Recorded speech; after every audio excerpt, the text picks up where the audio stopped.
Vamos parar de bobagem aqui, porque tem uma disputa pela presidência do Senado à nossa porta, e a impressão que a gente tem é que o Rogério Marinho ganhou uma certa tração nos últimos dias e deu uma equilibrada na disputa, Orengo. É só impressão ou é isso mesmo? Bom dia pra você.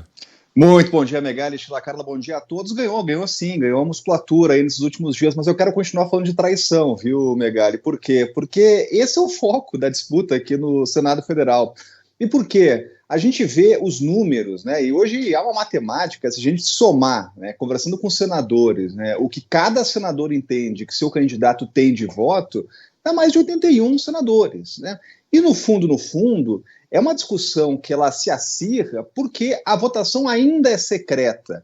Então, o partido pode declarar apoio e chega na hora H, na hora do voto, tem aquela célebre frase, né, que no escurinho da votação secreta dá aquela vontade de trair, né, sempre é lembrada essa histórica frase aqui no Congresso, e é isso que os parlamentares vão buscar, que os candidatos vão buscar. Ontem eu ouvi de um parlamentar, de um senador aqui muito experiente, que há votos para Rogério Marinho dentro do PSD e há votos para Rodrigo Pacheco no PL. Então, isso pode e deve acontecer na hora de votar. Agora, vamos para a matemática formal, Megali. A gente tem aí 42 votos para Rodrigo Pacheco, se pegar os partidos que estão apoiando formalmente o Rodrigo Pacheco, e 23 votos para Rogério Marinho. Agora, o ponto crucial aí é que tem aquela discussão e aquela negociação no varejo, né? Além do atacado, além do anúncio partidário. Né? Então, é aquele parlamentar que houve ali uma promessa, né? Uma possibilidade de assumir uma comissão, ganhar mais força interna dentro do Congresso Nacional. O grande problema é que nessas eleições internas aqui do Congresso, nunca se tratam de assuntos, ou nunca são debatidos aí a fundo, assuntos que de alguma forma deveriam ganhar luz nesse momento, né? Sabe, do projeto de gestão dos candidatos, né? Então, por exemplo, qual candidato vai conseguir avançar com a reforma tributária, que é um tema prioritário dessa legislatura? Não, isso fica uma discussão lateral aqui entre os parlamentares. O que vale mesmo na hora do voto é aquela promessa de um cargo, promessa de mais poder dentro do legislativo, e essa é uma tradição interna. Agora, Megali, você toca num ponto aí que é uma reorganização do chamado bolsonarismo, né, que saiu fortalecido no legislativo, principalmente. A gente pegar a bancada do PL, é uma bancada histórica, com 99 deputados na Câmara, e também fez muitos senadores, né, e inclusive ex-ministros do governo do presidente Jair Bolsonaro.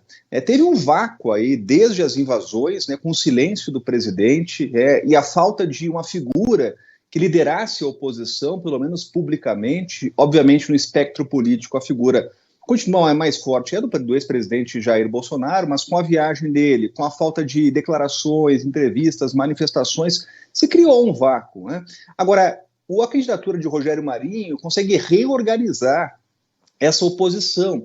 E a gente vê até uma euforia de alguns senadores, novos senadores, né, acreditando que vai dar, estão conseguindo voto, estão virando voto. Isso faz parte do jogo também. Né? Agora, Rodrigo Pacheco continua com favoritismo, vai ser muito mais acirrada a eleição do que se esperava, mas há uma confiança muito grande entre os articuladores da campanha de Rodrigo Pacheco, que ele vai conseguir, né, mais de 40 votos, precisa ter 41 votos, né, então precisa metade aí, mais um dos senadores, e a gente vai descobrir, obviamente, só amanhã, na hora da votação. Primeiro tem a posse formal dos senadores, depois tem a eleição à presidência do Senado, e na Câmara é aquela coisa, é um ato simbólico, porque o Arthur Lira é impressionante, ele conseguiu montar aí um leque de apoios que vai do PT ao PL, vai da oposição à base governista, né? Conseguiu distribuir cargos, né? O Partido dos Trabalhadores, por exemplo, está ficando com a Comissão de Constituição e Justiça, que estava sendo tão disputada, é mais importante. Então, até a última hora, Megali, a gente vai ver muita negociação, muita promessa, e a hora do vamos ver é amanhã. Né? Aí sim a gente vai saber quem será o presidente. O favoritismo continua com Rodrigo Pacheco aqui no Senado, e Lira já está sentado na cadeira aí de presidente da Câmara. Mas o fantasma de Severino e o próprio Alcolumbre, né, duas eleições atrás, foi uma surpresa contra Renan Calheiros. Deixa só, Orengo, eu ouvi o Eduardo Girão, que também é candidato, né, à presidência do Senado, ele estava fazendo campanha e tudo mais, e ele estava dizendo, Rogério Marinho, é um cara que está muito conectado a Jair Bolsonaro, então a gente precisa de uma coisa um pouco mais, assim, neutra. Você acredita que ele falou isso? Sério, juro. O Girão, ele quer uma coisa menos conectada com o Bolsonaro? Não, ele tá muito impregnado dessa coisa do Bolsonaro. Vamos virar essa página, vamos ter uma coisa assim, um mandato mais neutro.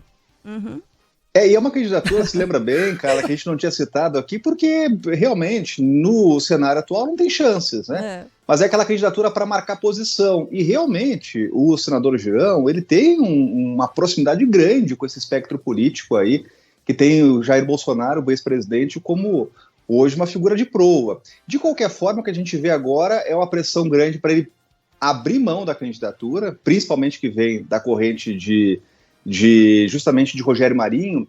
Mas olha que interessante, eu estava conversando ontem com o líder do PSDB aqui no Senado, o senador Exalci, por Brasília, e são 3 votos. Ele está dizendo o seguinte, olha, que na bancada do PSDB tem 2 votos para Rogério Marinho e 1 para Girão, né? Então não tem dentro do PSDB voto para Pacheco, na avaliação dele.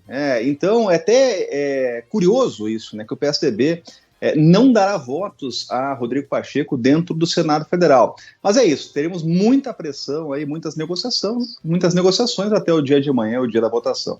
O senador deu um girão de 180 graus. Agora, para quem esperava ver Jair Bolsonaro como líder de oposição, alguém com uma participação ativa na vida política, o começo não é muito auspicioso, né? Porque o Bolsonaro ele não se envolveu nessa eleição, pelo menos não publicamente. Eu não tenho...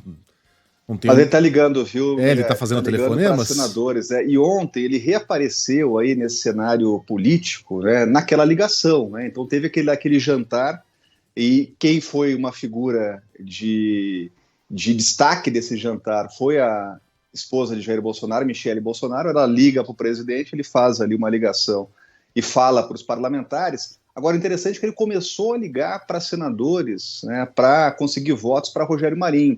E aí a gente vê algo que já está sendo chamado de até terceiro turno aqui em Brasília, porque, obviamente, o presidente Lula também está na campanha, né? Publicamente, a gente sempre ouve, olha, o Legislativo é independente, mas como são cargos de extremo interesse do Palácio Planalto, é comum o presidente entrar de cabeça na disputa, né? Então, o presidente Lula esteve lá com o Rodrigo Pacheco na residência oficial, está liberando os ministros e solicitando aos ministros que estejam na votação. Os ministros senadores licenciados estarão lá votando em Rodrigo Pacheco, e o ex-presidente Jair Bolsonaro voltando a cena política, ligando para senadores, e ontem fazendo essa ligação, videochamada aí para os parlamentares para pedir voto para Rogério Marinho.